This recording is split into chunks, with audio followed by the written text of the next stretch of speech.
Hey guys, it's Walden Light from Walden Light Baseball on Instagram and the founder of Build Baseball. And today we are continuing the Building a Foundation Mindset series that I've been doing. And right now we are on episode 4, and we will be talking about the Wall of Gratitude. On the first episode, we talked about establishing values, and then the second episode we talked about establishing goals, and the third episode we talked about establishing what not to do, or the no list is what I call it.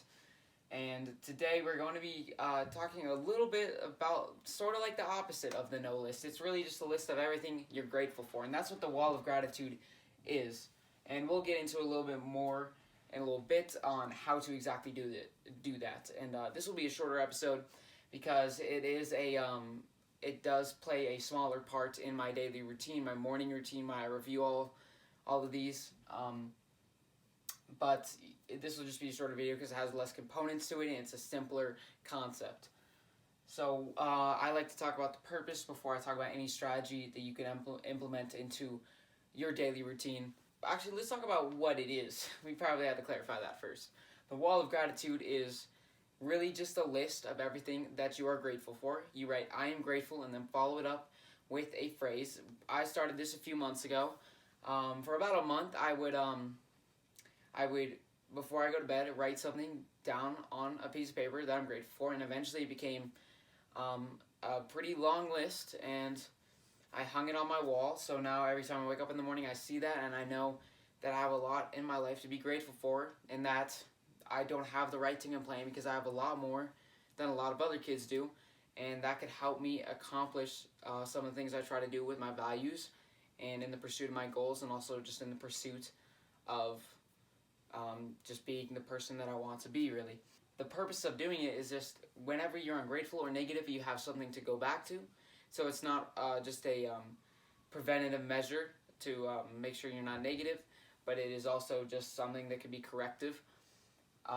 Over time, I've felt like this has happened to me. Reading it, I've become more grateful for the life that I have, and writing down every single night for a month what I'm grateful for until I had this whole list that I review and I go back to every time I'm negative. That has provided me with gradual mental change, and I'm now at a point where if I ever feel ungrateful, I know how many things I am grateful for. I can literally look around me at any given moment and just see a lot of things that I am grateful for. And really just thinking about the aspects of your life which bring you joy, those just eventually change your mindset into being more positive. And also, in this process, you acknowledge opportunities in your life. If you are grateful for the facility that you practice at, or the gym that you train at, then you start to acknowledge those opportunities more, and you eventually feel not just a responsibility to go to the gym, but a zealous passion to go to the gym or go to the facility to go work and make yourself a better baseball player.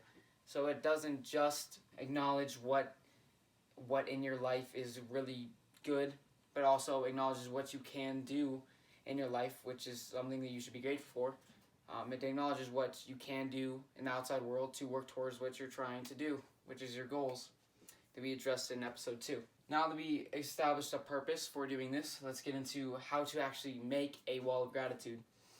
So like I said, it's just writing a list of everything that you're grateful for. You just write a list of all the blessings in your life. And there's the obvious ones like your family, your friends, the food that you get to eat every day, roof over your head, everything like that. Just the obvious things, the school you get to go to every day, and the facility that you get to train at, things of that aspect. If you have an iPhone that you're watching this on, then compared to a lot of other people in the world, and I mean a lot of other people, you are ranked pretty high on the list of people who are privileged. And that's an aspect of your life to be grateful for. Not saying that people who necessarily have these things are ungrateful.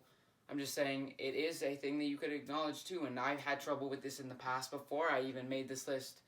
I struggled with being grateful for things, and I would complain a lot. And I changed myself to be a better person now, and I don't think I can remember the last time I complained. And when I do, or if I just even say it in my head, I'm like, oh, I shouldn't be thinking that thought. And I adjust, and I'd be like, okay, let's acknowledge what I'm grateful for and turn that into a positive mental action, and we talked a little bit about that in the last episode. And it's also not just about recognizing the obvious blessings. It could also be about recognizing the blessings in disguise in your life.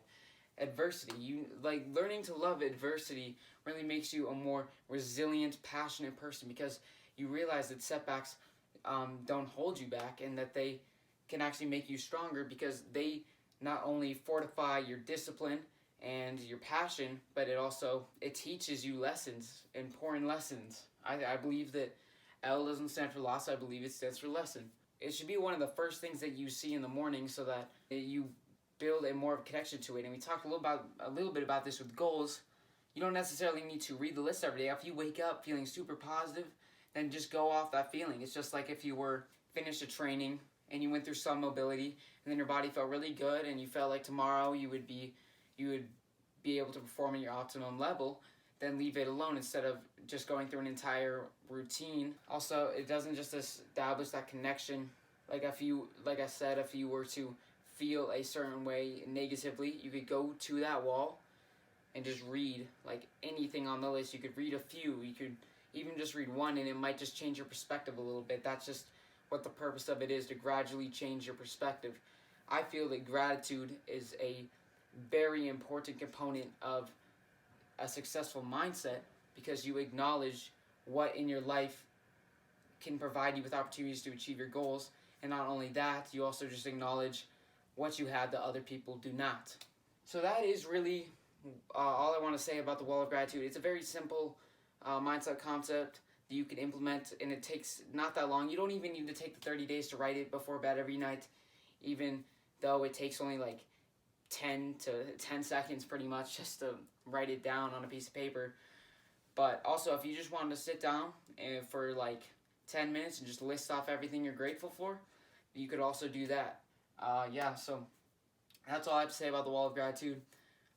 Join me next time on the next Building a Foundation episode, in which we talk about affirmations, which is another mindset component. And I think that will be the second to last episode, and the last episode will be implementing all these mindset strategies into a daily routine. So thank you guys for watching, and I'll catch you guys next time.